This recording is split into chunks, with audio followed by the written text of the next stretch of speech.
And again, if we just quickly look through what there is in here, you've got color, you got natural, bright, high contrast, punchy detail, vivid, matte.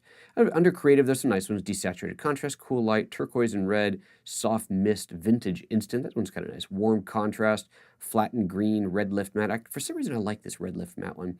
Warm shadows, an aged photo.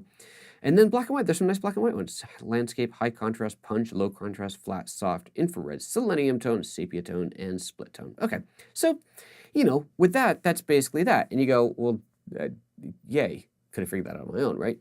Of course. But there's more to it than that. So first, let's take a look at the next category, which is going to tip the hat to what this is actually doing, which is why this becomes interesting. Excuse me, pardon me. All right, let me just close these out, clean up this interface a little bit. And I'm going to scroll down to components. And what are the first ones you see? Curve.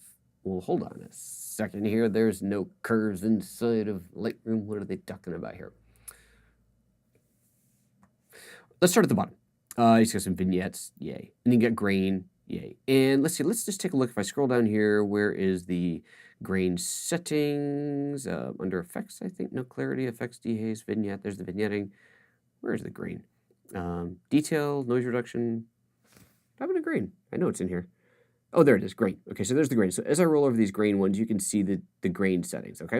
All right, so just as I showed you before, it's showing the settings. Vignette is up here somewhere. Vignette is changing those settings. All right, easy enough.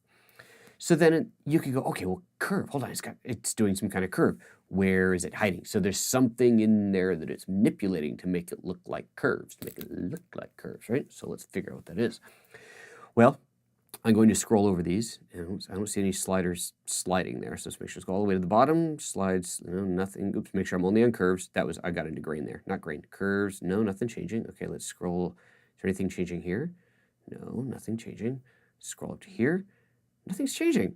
Yeah, well, hold on a minute here. How can that preset be applying it if there's nothing to apply a change? There's no sliders moving. This isn't right. Yet, if I click on one, it actually does apply it, as we obviously saw from the preview. So something is happening in here. What the heck is going on? Well, let me tell you what's going on. What's going on is the preset is applying something that the software has no interface for, but it can't apply it if it doesn't have the back-end code to do it. So what this tells us is that the back-end code for curves is in there. It exists, there's just no interface for it. And so then you start to think, well, hold on a second, what else is in there? And then you realize, well, wait a minute. If I have the ability to go from Lightroom Classic and manipulate a photo and open that same photo with those same manipulations applied on mobile, forget about the current CC for a second, on mobile, and see all those changes. And you can manipulate all the changes that you have access to, but the changes you don't have access to, they're still there. So that tells us that the entire processing engine of what used to be CC and is now Classic has always existed in mobile. And it's also existing here. So everything is there. So this goes back to what I said at the top of the show. I think we're going to see improvements to this very, very quickly, because essentially, to some degree at least, all they got to do is add the UI. The back-end math is already there to some degree. Maybe I'm just full of it, but that certainly seems logical to me. And I'm going to take this a step further. Instead of just doing these preset curves, we're going to make our own curve in Lightroom Classic and bring it into here. Ooh. So let's see how that works. So if we go up to the top of the presets thing, you'll see that there is a little 3 drop-down thing, create preset. So great, so you can do whatever you're doing. Yay, I created my own thing. This is my own look. I love my look. And I go up here and I say create preset, and we call it I love my look. There we go. Brilliant. Now I've got a preset, and your user preset is called I love my look. Excellent. That, by the way, a little X just closes out the presets. Underneath that, though, is a thing that says Open Presets Folder. So I select that, it opens over to the Finder, and we see all the crap that's on my desktop.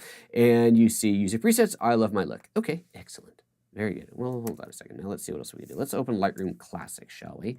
And inside of Lightroom Classic, we're going to make a preset. We're going to make our own preset. And then we're going to move that preset over to CC's presets. Because see, look, let's go back to this. If I go back to the Finder, these are .lr templates, which if you've played with presets before. You've just watched a 5-minute sample of a live training video.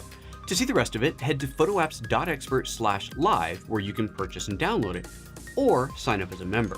Members can stream any live training video as often as they like and have access to video tips and other exclusive member bonuses. To learn more about membership, head to PhotoApps.Expert/member.